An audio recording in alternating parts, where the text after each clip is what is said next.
За өглөө өдөр оройн нэмийн төргий Баянгол дүүргийн иргэдийн төлөөлөгчдийн хурлаас эрхлэн явуулж байгаа подкастын хамгийн анхны дугаарыг та бүхэндээ хүрэхэд бэлэн боллоо. Баянголынхан подкасттай хамт байгаарай. Ингээд бидний эхний зочин бол Баянгол дүүргийн иргэдийн төлөөлөгчдийн хурлын дарга Үлзий наран оролцож байна. Тараа. За танд өглөө өдөр оройн нэмийн төргий. Өдрийн минь төргий. Тэгтээ хизээч үзэж болно тий. Баянгол дүүрэг маань босож 9 дүүргүүд дотор улсын хэмжээнд анхны подкасттай дүүрэг болж байгаа хэрэг. Тэгээд энэ гоё санаачлаг гаргасан танд болон бус багийнхантаа баярлалаа. Хэдүүлээ энэ подкастаараа дамжуулаад иргэдээ дүүргээ гоё ингээ хооронд нь холбоо харилцаа холбог сайжруулна гэж бодож байна. Юу н бүр анх нөгөө подкастыг санаачлагыг болохоор манай хурлын төлөөлөгч Чойдог ярьж ирсэн байхгүй. Тэгээ бид нэр ер нь бүгдээрээ нэрээ нэг юм подкаст хийвэл ямар гоё вэ те. Ингээд миний бас нэг мөрөөдөл байсан.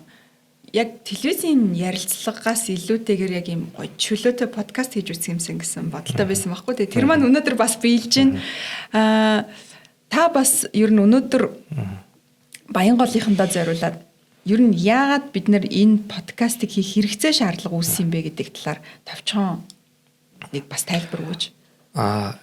Нэгдүгürt манай дүүргийн одоо энэ удаагийн байгаа бүрэлдэхүүн маань удирдах бүрэлдэхүүн маань Баянгол төржсэн залуучууд ихэнх нь бүрдүүлж байна. Одоо манай төлөөлөгчд маань ихэнх нь Баянгол дүүрэг төрж өссөн. За удирдлагууд маань за хамгийн газрын дарга маань Баянгол дүүрэг төсвөр сургалт төгсөн ч гэдэг юм те. Ингээд энэ удаагийн юу бол нийслэлийн түүхэнд үцэгчдүүд юм тийм онцлог байгаа. Хоёрдугаарт хавар туулгын тухай баримтат кино үзсэн. Тэгэхэд би энэ өсөд төрсэн газрынхаа талаар ямар бага юм мэддгээ мэдсэн. Тэгэхээр би 44 настай. Тэгэхээр би энэ талаар ингээд өсөд төрчөөд ийм бага мэдлэгтэй байхад хүүхэд залуучууд маань ямар байгаа болоо. Тэгэхээр энэ Баянгол дүүрэгт төржсэн, нийслэл хотод төржсэн энэ хүүхэд залуучууд бусад өөрийнхөө үеийнхнэг ч гэсэн ингээд дүүргийнхаа талаар өөргөн мэдлэгтэй бас хинхэн амьдэрдэг хөршөө мэддэг болох хэрэгтэй. Тийм шүү дээ. Дээр үед чи бид нар тэгтээ харцсангуй хамар хашааныхнаа орцныхныгаа ингээл аягүй сайн мэддэг байсан тий. Тэгээ яг тэр үедээ ингээд өнөөдөр харьцуулахад бол тийм байхгүй. Жишээлбэл манай хүүхдүүд байрны найз гэж юм дэ тэр нь биднэрт амар сонио. Тэгсэн мөртлөө нөгөө сошиал дээр байгаа найзууд маш их байх жишээ нь ингээд ерөнхийдөө үе маш өөр болсон байна л да. За жишээлбэл та бид хоёрын одоо Баянгол дүүрэг төрж өссөн энэ түүх бол бараг Баянгол дүүргийн 60 жилийн түүхийн 3/2-ыг эзлээд байгаа байхгүй. Тэгээ өнөөдөр бид хоёр хэдийгээр яг ингээд хувь хүний амьдрал, хувь хүний түүх ярьж байгаа юм шиг боловч энэ бүхэн маань бас Баянгол дүүрэгтэй уялдж байгаа. Тийм учраас эхний зочноо бүр зориуд таныг ингээд сонгож оруулж байна. Туршилт хийж чинь тий. Над дээр туршилт хийж чинь. За. Туршилт боловч гэх маш сонирхолтой. Би бас ерөөсөө энэ Баянжаргал төлөөлөгчийн ярьж байгаа юмны философи нь бас айхтар байгаа шүү.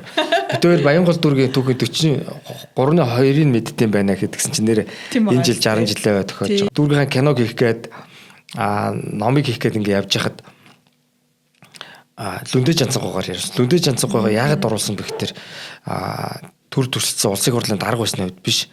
Лүндэ жанцгой энэ Баянгол дүүрэг төрж өссөн байхгүй 28 дугаар сургуульд төгссөн. Тэгээ тэр хүнээр тэр үеийн намайг төрхөөс өмнөх үеийн Баянголын түүхийг яриулахад их сонирвс. Энэ 3 дугаар орлоос өмнө юу вэ? Энэ 3 дугаар орлыг 3 4 дугаар орлыг энэ 10 дугаар орлыг энэ 15 минутын хотыг энэ ахмадууд маань бий болгож бидэнд үлдээхэд үдээхээс өмнө ер нь ямар процесс ямар хүндрэлүүд гарсан ингээд маш сонирхолтой байт юм бэл. Тэрний энэ 3 4 дугаар орлоос өмнө тэнцээ тойрон дээр нь яг юу байсан те тэгээд маш бид нар нөгөө 20 минутын хот гэл нэг концепт яриад байгаа шүү дээ. Гэтэл тэр чинь айл хизээний манай дүүрэгт бүр 15 минутын хот гэдэг хөлбөр байсан биз дээ. Тэгэхээр бид нар одоо ингээ 20 минутын хот болохгүй буцаад ингээ парцглаад байгаа хөөе. Гэтэл тэрийг ализэний 40 жилийн өмнө яасан байх нь манай ахмадууд хийгээд үлдээсэн байна. Маш сонирхолтой тийм байсан. Тэгээд подкастаараа дамжуулаад Баянголынхаа залуучдыг юугаа энэ дүүргийнхаа номыг дүүргийнхаа киног баримтат киног үзээрэй. Энэ кино бол нэг хүний тухай кино болоогүй. Бусад одоо хойнуудын ном шиг тийм хүний тухай болоогүй. Энэ бол цэвэр түүхийн шинжлэх ухаан мэдээллийн чин чанартай юм сайхан бүтээл болсон шүү. Тэгэхээр энийг та бүхэн үзэж өөрийнхөө мэдлэгийг арвижуулаарай гэж та зөвлөж байна. Ер нь кино болон номныхоо талаар бид нар Баянгол дүүрэг эрдэнэ төлөөлөгчдийн хурал гэдэг пэйжээрээ дамжуулаад өдөр болгон минут 30 секундээр рил байдлаар оруулж байгаа байхгүй. Тэгэхээр өөрөөр хэлэх юм бол нөгөө урт юм контент үздэггүй хүмүүс маань яг гэхээр 1 минутаар өдөр болгон та бүх маань үзэж болно шүү гэдгийг бас хэлмээр байгаа. За ерөнхийдөө хоёлаа бас нэлээд оршлоо сайн хэлээд явлаа. Одоо эргээд би яг таны хувь хүний түүхээр орох гэдэг л та. Таныг анх мэдээж Баянгол дүүрэгт төрсөн. Тэгээд анх юу нь яг ухаан орж явахт чинь та одоо яг хаана амьдарч ирсэн те. Тэгэд яг тэр үеийнхаа бас товчхон түүхээс ер нь хуваалцаач. Анх бол одоо хуучин 56 дугаар дэлгүүр гэжсэн тийм ээ. Одоогийн хороолын номын их дэлгүүр. Номын их дэлгүүрийн артлын байрны 2 дугаар усны 6 давхрт 4 дахь хаалганд амьдардаг байлаа. Тэгээ манай аавыг пүрэв тогтдог уулуурхаан сургуулийн олон жил багшилсан тийм уулуурхаан инженер хүн байдаг. Манай ээж маань геологч хүн байдаг. За яагаад 3 дугаар хорооллын 14 дугаар хороо яагаад 3 дугаар хороол гэхээр манай октябрийн орой маань тухайн үед нөгөө улс төрийн бодлогоор энэ бүх юмнууд явдаг гэсэн. За октябрийн орой маань скетний дүүрэг гэж зүгээр нэрлэгдээгүй. Яг манай хороонд бол бас геолог уулуурхаан салбарын хүмүүсийг их авчирч суурьшуулсан байдаг. Манай ялангуяа 10 дугаар хороонд 10 дугаар байранд бол байдаг. За гэх мэтлэн манай хорооллын байр болгон түүх болгон байр болгон орц болгон өөрийн түүхтэй өөрийн орсон суугчтай тийм. Тэрний нэг хэсэг нь манай гэр бүл байж байгаа. За манай 14 дугаар хороонд гэхэд чинь манай эхнэр бас бид өөр цэцэрлэгийн нэг анги. Тийм үү. 80 дугаар цэцэрлэгт нэргүү багш ангид байсан байна. Тэгээд одоо манай багш маань миний 10 жилийн 2 багш маань бас 14 дугаар хороонд амьдардаг багшцайгаа хамт ингээ хөтөлж байна.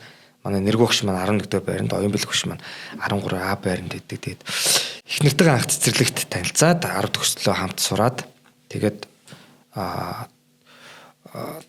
их сургууль төгсөө тэгээд бид хоёр гэр бүл болсон. Одоо манай хүүхдүүд маань бас 14 дугаар хороонд. Тэгэхээр чи за та тэг хүүхдүүд ихээр 3 яраа амьдарч шүү дээ тийм. Манай дөрөв хүүхд бас 85 дугаар цэцэрлэг төгссөн. Тэгвэл тэгээд 60 жилийн түүхийг та бүгдээр нь мэдх юм байна шүү дээ. Ер нь аваасаа сонсоод мэдгүй юм их байгаа. Тэгтээ мэдж байгаа юм бас их байгаа. Тийм. Өөрөөсөө хойшхыг бол сайн мэдж байгаа.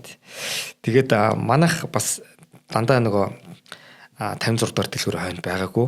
Манай аав чинь бас хойш доктор могторч авсан. Тэгээд зүүн наранд би эмээ дээрээ ингээд өсч илоо. Хорооллын одоогийн 22 дугаар зүүн нарангийн 13 А гудамж 235-нд.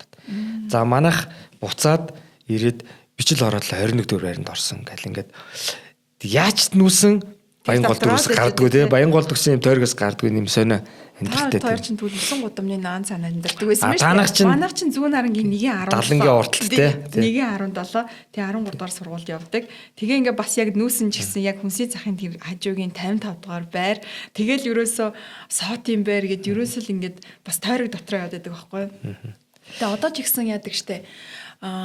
Дундуур нэг бас оршин суугаа газраас солих гэж үдсэн юм аа. Тэгээ зайсанд очиж амтарсан чинь ерөөсөө сууршихгүй байна гэд. Тэгээ манай гэр бүлийн хүмүүс маань үгүй ер нь хороолтоо байвал бас яг л гэрте байгаа юм шиг мэдрэмж байна. 15 минутын хот байдаг тийм. Гэт бид нар бас буцаж Баянгол руугаа ирж исэн. Тэгээд түрүүн та бас ярьлаа штэ нөгөө 56 дугаар дэлгүүрийн ард байдаг гэд 56-аас чинь бид нэр талхаа авдаг гэсэн тийм. 56 дугаар дэлгүүрээс хүнсний бүтээгдэхүүн аваад артталт нь сүүний дэлгүүр байсан. 56 дугаар дэлгүүрийн баруун талд одоо энэ сөхөг гутлын дэлгүүр юм уу? Эсвэл тэр артталт нь хажуудалд нь үсчин байсан. Тэр үед чинь үсчин юм улбар шар машинтай. Тэгээд эмэгтэй хүмүүс бол сайн мэддэг баг. Гэдэг үү? Тий, тэгээд ингээд захалгаа ихээр тэр машин ингээд ирчүүдийн хуйхыг айгүй их ингээд урдаг байсан. Амар өвддөг дараа тий. Тэгэл гэх юмчлаа. Одоо тэгээд үсчтэй ярихаар тэр айгүй мэддэг дурсаж ярьдаг. Ми 56 дугаар дэлгүүртэй холбоотой түүх гэвэл айгүйх нөгөө яг эцээс алхаж очиод талх авдаг. Тэ одоо гайхаад байдаг байхгүй 3 ширхэг очир авдаг байсан зөө. Кассан дээр нэг очино. Эхлээд талх байгаа юу гэж асууна. Тэгээ тэн дээр асуухын тулд нэг очирлж байгаа. За 2 дугаарт байгаа гэж яг талхаа авах гээд очирлна. 3 дугаарт нь кассан дээрээ дахиад очирлна. Ингээд нэг юм тэр өдрийн хагас нь талхны очир зарцуулагддаг байсан юм уу? Та тэгж очирлжсэн үү? Очирлжсэн. Гэхдээ би чинь танаас нэг хэд ах болохоор бас нэг ойчрог байх үе юм. 90 оноос өмнөхөө бас мэдээд байгаа альт бас карт руу оруулах бүр хэцүү мэн шүү. Тэгээд дараа нь карт руу орсон. Тэгэл картн дээр чинь яг эмэгтэй хүмүүс зүгээр ингээ ойчрлал хүүхдэд авчдаг гэсэн. Эхтэй хүүхдүүд чинь ойчрлж байгаа хооронд юу хөө зодтолтон тий. Ойчроо булаацалтан ингээл гихэмчлэн ингээд асуудлууд байла. За нөгөө бид нар ингээд анх ингээд 90-ад онд чинь бидний баг нас ямар байсан бэ гэхээр манай тэр шилжилтийн үед бол маш хэцүүсэн тийм ээ. Ах картын бараа бол зөвхөн нэг хэсэг нь бүх годомж гэрэлгүү. Тог цахилгааныг хязгаарладаг. За би тэгээд 40-р сургуулаас орой бага ангийн хүүхд тараад сая би нэг 23 доор хорон дээр ард дэвшд сургууль нээж байгаа байхгүй юу. Тэгээд би ингээд хэлж ингээд тараад би 2-3 км 3-4 км зам туулаад тэр харанхуй годомжийн дундуур ингээд гэртээ ярьдаг байсан байна. Тэгээд хамгийн сайн сургууль бол гэрээ хажуудах сургууль гэдэг нь үнэн. Тэгээд тэр үед чинь годомж болгон гэрлэгүү годомж олго автоматтай годомж олго нохоотой тийм. Автомат байхгүй бол баярлан дэгтээ нохоо гэж том даваагаа. Автомат байхан бол бас нохоонод гарцсан гайг байсан тийм. Бидний үед ч айгүй сонио заавалч хүний ангийн автомаа тэл гудамжны автомаа байрны автомаа гэж үдэг гэсэн тий. Одоо хөрхөө октод магтад гэж зүйлээ штэ хөрхөн. Тэгээд яг ингээд хүүхэд насаа эргээд зурхаа бидний үед маш ингээд хөвжөлтэй юм шиг боловч одоо ингээд хүүхдүүдтэй ярихаар ямар гонхтой юм бэ гэх. Тэгэхээр ер нь нэг юмны үе ингээд өөрчлөгдөхөөр ямар их тийм соёлын зөрүү тий эволюц явдсан бэ гэдгийг нас харагдаж байгаа. Тэгээ одооны хүүхдүүд бидний үед бас нөгөө ийм электрон хэрэглээ баг байсан баг та. Бидний үед чинь яа дээ гудамжинд гарч өдөржин өвлөн голгоно зун нь бол тэр шороотой гудамжинд ингээд сагстан тийм ээ. Энэ физик ийм амьдрал айгүй их оролцдог байсан. Ингээд айгүй хоорондоо ингээд контактанд айгүй амьд харилцаад байсан байна. Манай одоо жишээ нь бичлэг 21 дэх байран дээр бичлэгийн бүх хүүхдүүд ингээд цуглаж гитар тоглодог л шүү дээ. Тийм шүү дээ нэрээ. Ингээд давхраар ингээд сойл ритм басаар ингээд хуваагдана. Тэгж байгаа л тоглоно. Одоо манай байран чинь олзуу гэдэг нэг юм найз байсан. Айгу мундаг гитар тоглодог. Ер нь манай байрныхын гитар их сайн тоглодог. Тэгээд олоолаа тоглодог болохоор бусад байрны нөгөө ганц нэг гэрээ тоглодог хүмүүс ирдэг шүү. Тийм тоглодог байсан. Баг хамтлаг үсгэж ирсэн юм шүү тий. Хамгийн их дуулдаг дуу нь юу байсан? Оо заавж гараа нөгөө за сэсэр усаас гартаа бол бэлтгэл тий. Тэгээд юу гэлээ зөндөө дуугаа энэ ч одоо мартцсан шүү дээ. Цагаад болсон чинь. За бас буруу муу хөхтэй дуунаас байгаа.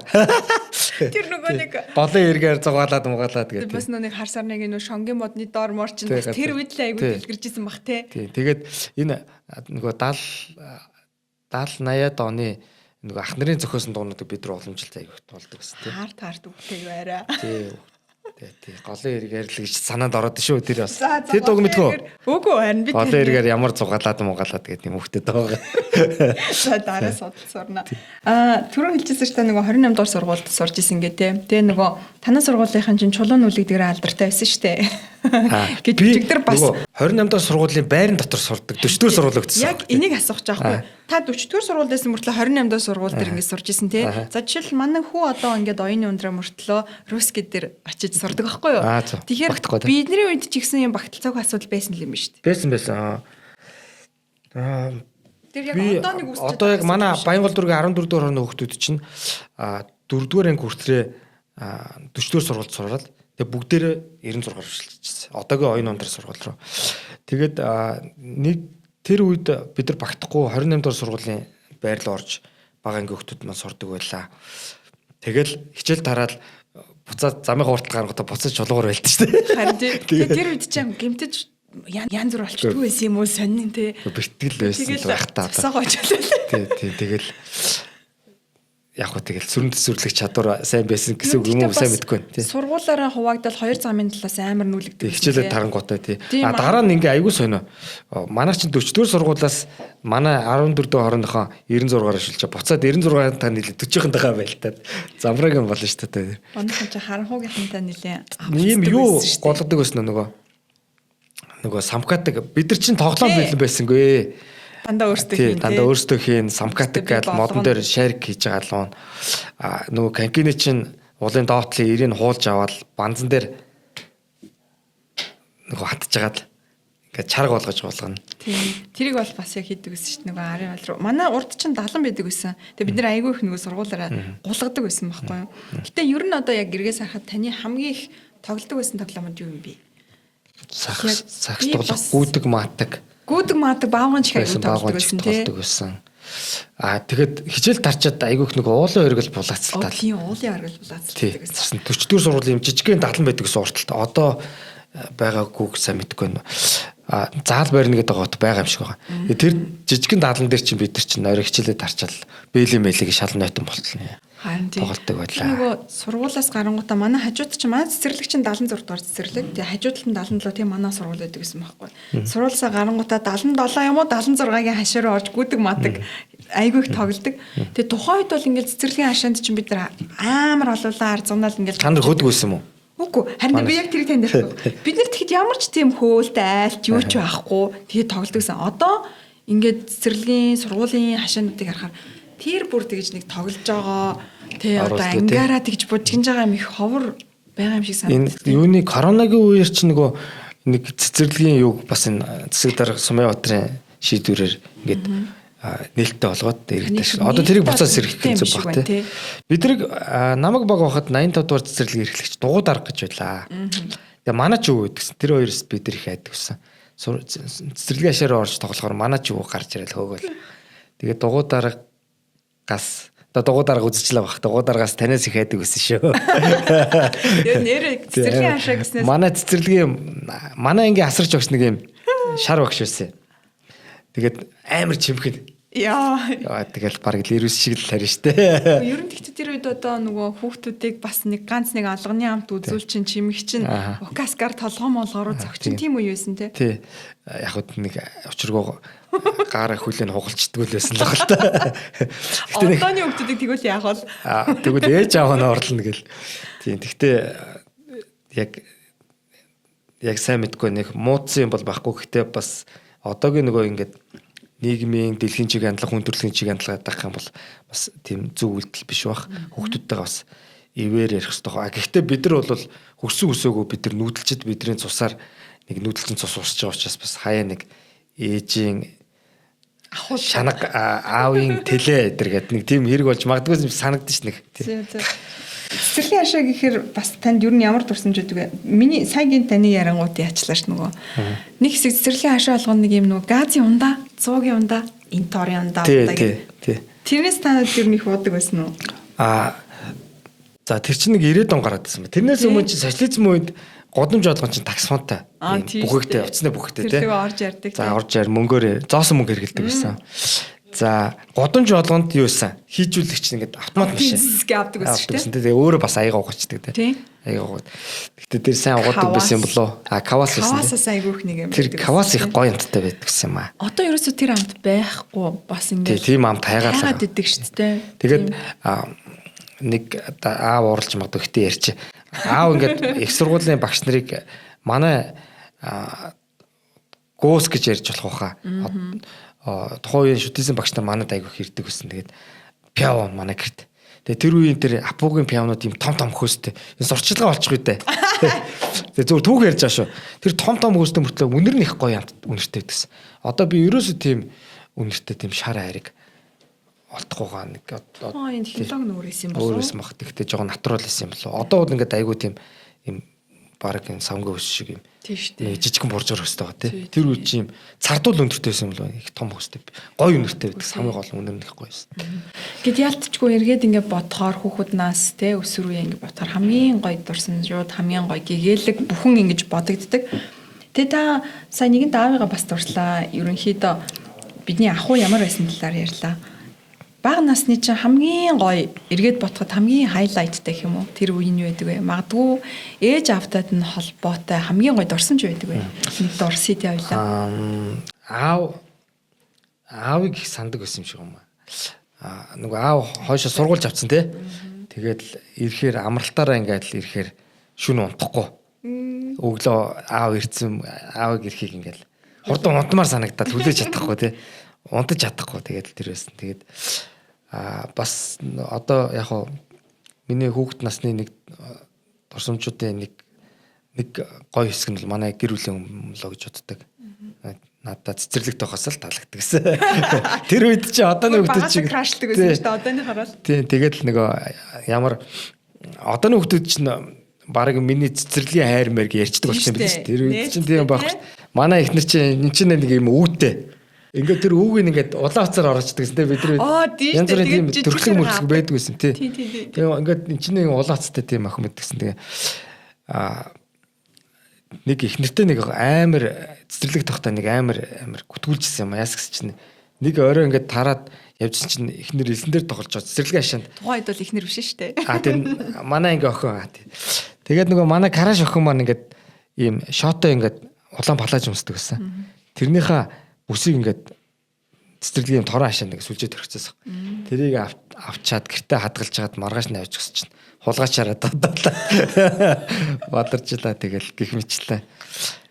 Тэр үеийн хөгжилтэй штэ хүүхэд байхад тэр үеийн нийгэм хичнээн шилжилтийн үе хичнээн картын бараатай хомсдолтой одоо томчуудын үед л стресстэйсэн баг те тэгээ бүгдээрээ ингээл ажилгүй болцсон нөгөө том социалист лагерийн аж үйлдвэрүүд бүгдээрээ нураа төвчлөгтаад унтсан тэгээд бүгд нөгөө том тэр 10 20 жил бэлтгэгдсэн тэр болсон хүчингүүд бүгд годомжинд гараал тийм ээ ингээд архитект амар их байдаг гэсэн. Тэгээд тухайн нийгмийг одоо өөрөө ингээд босныхаа дор аавгаа ойлгоно гэдэг шиг одоо бол ойлгож байгаа. Тэр үед нөхцөл байдал маш хүнд байсан. Одоо бид нар ч гэсэн мэддэггүй шүү дээ. Үүнээс сайн байж болох байсан юм аа бодож байгаа болохоос ш үүнээс муу байж болох байсан бас юмудаа нөхцөлөө бодохгүй ингээд бүх юм шүмжилт ханддаг. Тэгэхээр эргээд тэр 90-ад оны шуурганд янз бүрийн хүмүүжил төлөвшөл авчихсан одоо юм 60 70-ад оны ахнараа дандаа буруутгаад байж чаддгүй. Тий. Тэгэхээр тэр үеийн нийгэм бол хэцүү байсан. Гэхдээ азар би тэр үед хүүхэд нас маань тохиосон учраас тэр маш хүнд нөхцлүүдийг амсаагүй, зовоогүй одоо дээд үеийнхэндээ бас баярлаа гэж хэлэх юм уу аав ээжтэй ах ээж сэргээрээ бид нар зүгээр баг гоё хөгжилтэй дурсамжууд те ингэж үлдсэн байдаг. Яг тэр 90 оны үе өнөөдрийн үе хоёрыг ингээд харьцуулаад үзэхээр бүр асар их ялгаа. Талах их хамттай байсан шүү дээ. Асар их ялгаатай тий. Манай ингийн уучлаар дасалчлаа. Инх 50 ингээд хүүхдэнд би орлоо. Яг гоо манай аав чинь бас хойно Оросд сурж байгаа бас нэг ингээд илгэмжээр масл заасл явуулсан заяа. Тэр үуч маслж болдохгүй. Тэгээ би манай инх 50-ных 11 дөрөөр нэлсэн. Манай ингийн хүүхдэх. Инх 50-нд орсон чинь ингээд масл ингэж маслаа утгаар хусаад талханд юу цайн дээр ингээ хөвүүлж ингэж хайлуулад тэгээд масны хамт оруулж иддэг гэсэн юм. Одоо мэжид орж гээд авах зүүн наранд. Тэгээд бид нар тэдний хашинд их тоглоноо.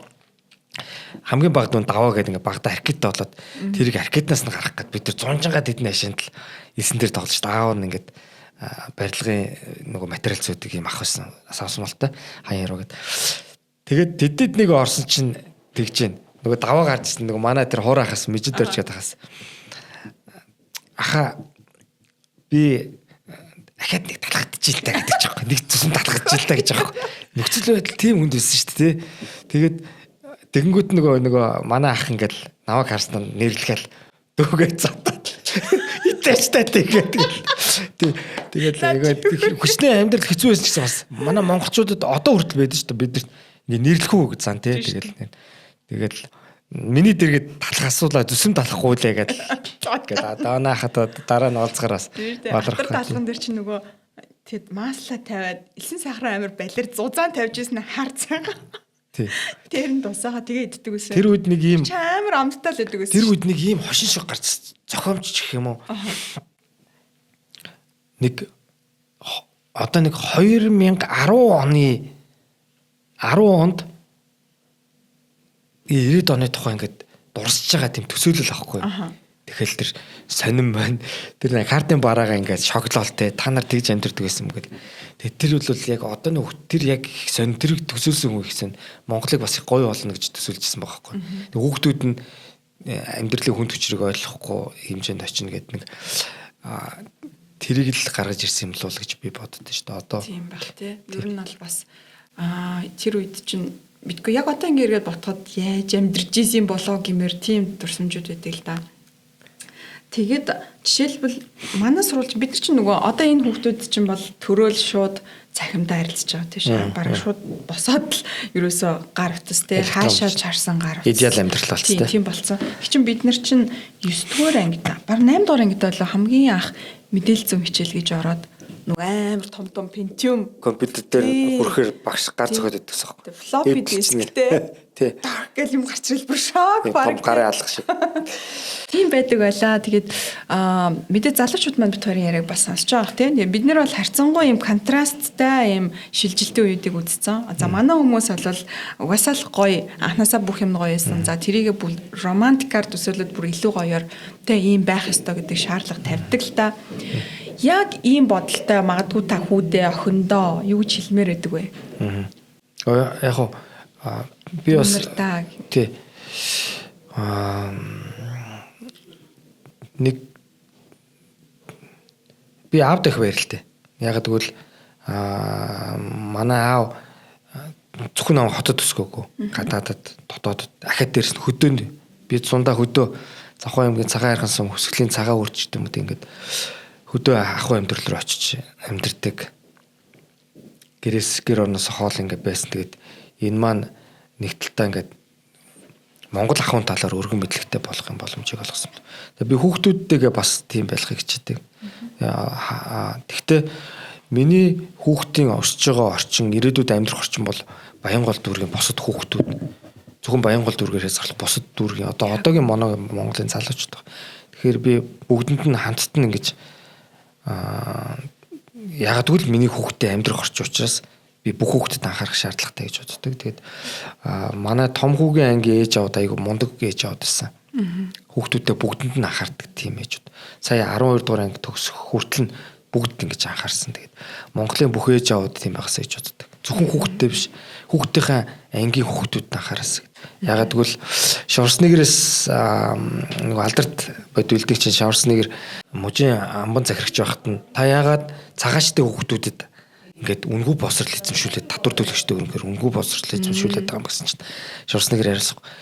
Энэ хүүхдүүд ирээдүйд миний охины амьдрах орчин би энэ орчинг сайн байгаасаа гэж бодож байна. Тэгэхээр энэ цагаачтай хүүхдүүд бид нар төлөвшөл босрол эзэмшүүлэх хэрэгтэй. Тэгэхээр бид нар одоо энэ цаг үед амьдарч байгаа хүүхдүүд маань ирээдүйн Монголын орчин. Ирээдүйн Монгол ямар байх ёстой тийм. Тэгэхээр бид нар энэ хүүхдүүдийг маань юмны мэдлэгтэй. Би өнөөдөр сайн нэг хүүхдэд цэрэгч аваарай. Нэгдүгээр курсыг төгсөөд байгаль ухааны хичээлүүдэд үзэж дуусчаад цэрэгч аваарай гэж зөвлөгөө өгч байгаа. Хүүхдээгээ ч гэсэн тийм ярьж цэрэгч аваарай. Монгол хүний сүрэн төсвөрлөх чадварыг одоо дэвшлүүлэх хэрэгтэй. Бид нар босод үндэснээс би өөрсдөө бахархдаг. Яг тэгвэл манай Монгол үндэстэн далайн түвшнээс дэш 2000 м өндөрт. За өвөлдөө хасагдчих зундаа нэмэгдэж хүрдэг ийм физик газар зүүн онцлог төр бид нар эдийн засгийн газар зүйл хоёрхан том улс төрийн эдийн засгтай Орос хятад хоёрын голд оршдог. Ингээд бидэрт төвчиг сүрэн төсвөрлөх, оршин тогтнох юм асар өндөр шаардлагатай одоо бид нар авч явдаг. Тэгэхээр бид нар ингээд юм болгонд ингээд гомдлоод ингэх биш. Бид нар бүр өөрсдөө бахархдаг байх хэрэгтэй. Өөр ямар ч үндэстэн бид нар шиг энэ өндөрлөгт, Төв Азийн өндөрлөгт ингэж амьдарч чадахгүй болов гэж би бас боддог. Тэгэхээр бид нар монголчууд хүүхдүүд маань одоо энэ цаг үед амьдарч байгаа бид нар ч гэсэн өөрсдөө бахархах хэрэгтэй л гэж боддог. Physical Asia үзэж гинүү та. Үзэж чартна. Яг тэр те. Яг таныг ялангуут яг тэгж харж байгаа хгүй. Одооны хүүхдүүд, залуучууд маань яг тэндээс бас те энэ төсвөр төвчээр ер нь яг юу юм бэ гэдгийг бас харж байгаа гэж бодож байна. За тэгээд ер нь подкастын маань цаг дуусчихна. Хэдэн минут өгдөг лээ чи? Ер нь 30 минут ахгүй. Гэтэ би өнөөдөр танд ер нь лимитгүй ярьлаа. Яагтвэл туршилтын дугаар. Энэ тийм хэд дугаар нэг талаас бас хэдийгээр бид хоёр зүгээр энгийн яриа өрнүүлж байгаа юм шиг боловч Баянголын маань түүх та бид хоёрын амьдралтай мөн салших холбоотой. Ирээдүйн талаар бас ярьлаа те. Хүүхдүүд маань ямар одоо би яг танаас асуух чинь. Яг Баянгол дүүргийн эрдэнэ төлөөлөгчдийн хурлын дараагаар ажиллаж байх үедээ таны хий гэж бодож байгаа яг тэр чин итгэл үнэмшил чинь юу юм бэ? Би яг улс төрд зарим хүмүүст их төгтөө санагдах хэлтэй.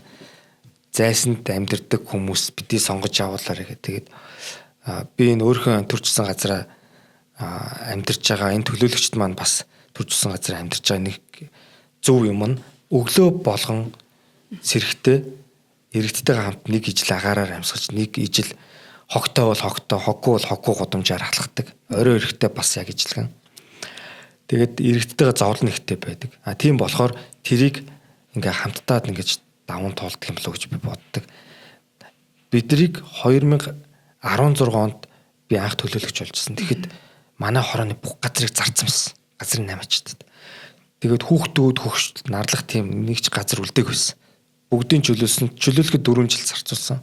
За 20 оноос хойш үндсэндээ тохижуулаад одоо бараг дуусчихна. Бид нар хүүхдүүдтэй иргэдтэй ингэж амрах, ая тухтай амьдрах энэ орчныг бүрдүүлэх хэрэгтэй. Бидэрт хүнд ер нь нэх энэ илүү хэрэгцэх хэрэггүй. Зүгээр л цэвэрхэн тухтай аюулгүй орчин л хэрэгтэй юм байна. Гой өндөр шилэн барилгууд хэрэгтэй биш.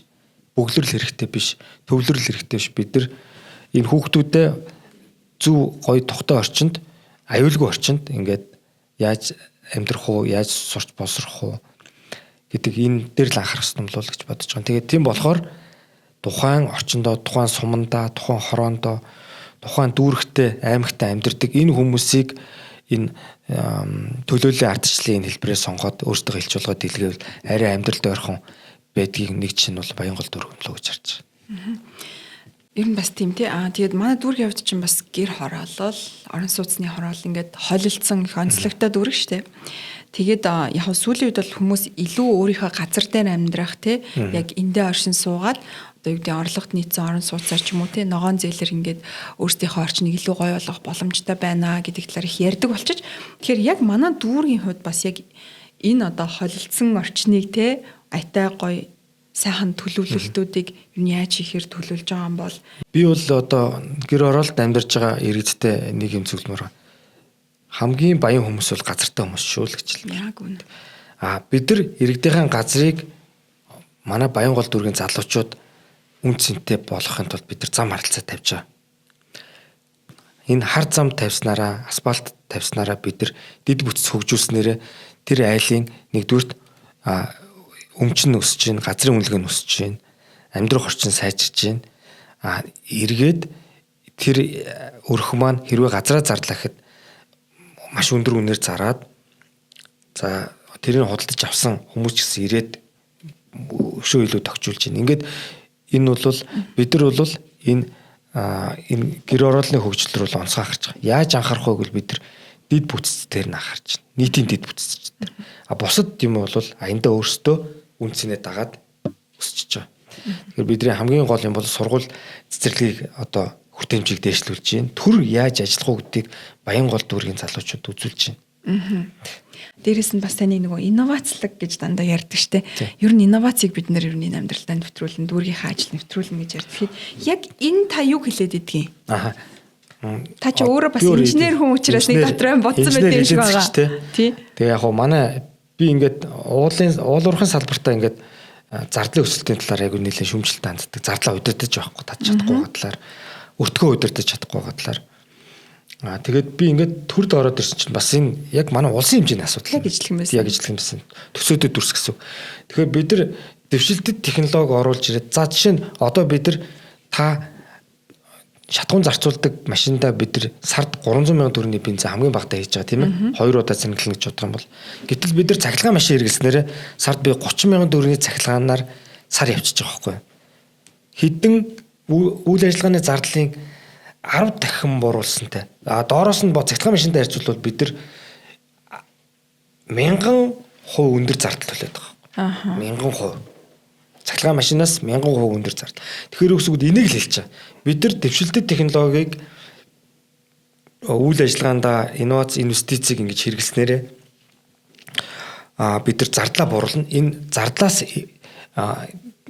хэмнэгдсэн энэ үр ашгаар бид нар яг хөхтөр боловсрол шинжилгээ шаардлагатай салбарт хөрөнгө оруулах байхгүй.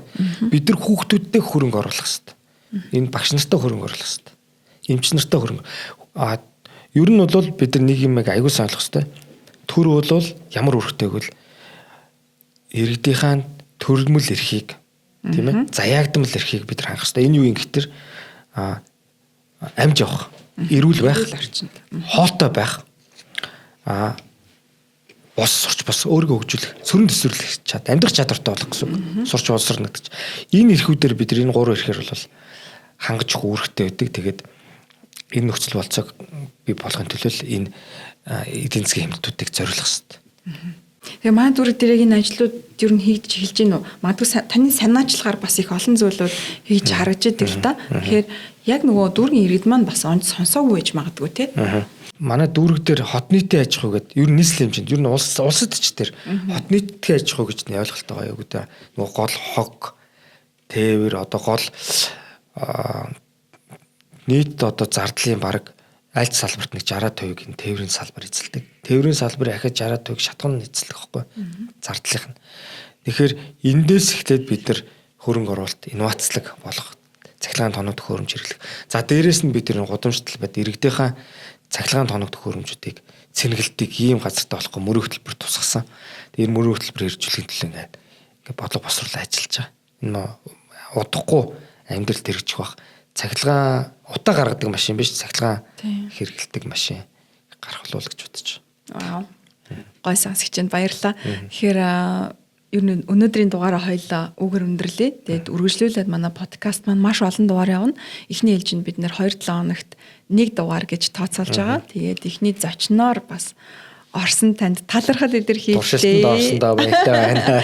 Ажилд нь амжилт хүсье. За Баянгол дүүргийн маань ирээдүй бас үргэлж өнгөлөг гэгээтэй байгаасаа гэж хүсэж байна. За тэгээд мэдээж энэ хугацаанд Үлзий наранд гарахтаа бас жил гарan хамт ажиллажлаа тийм. Тэгээ харахад бусад одоо юу гэдгийг дарга нартай харьцуулахад гэх юм уу маш энгийн. За тэгээд мэдээж нөгөө түр өөрөө хэлсэн. Дүүрэгтэй өсч төрсөн, зовлон жаргалаа мэддэг хүний хувьд юуг хаана очиж хийх вэ гэдэг яста нөгөө зөв зэг дээр нь очиж зохино гэдэг шиг ингэж ажилдаг хүн. Тэгээд яг энэ одоо оролдлого тань тэ энэ хичээл зүтгэлт нь бас дараагийн одоо удирдлагуудад ч гэдэм үү те маш том суур бааз болж маш том амжилтын гэгээ болж үлдээсэ гэж би бас хүсэж байна. Уламжлагдчих те. Тийм.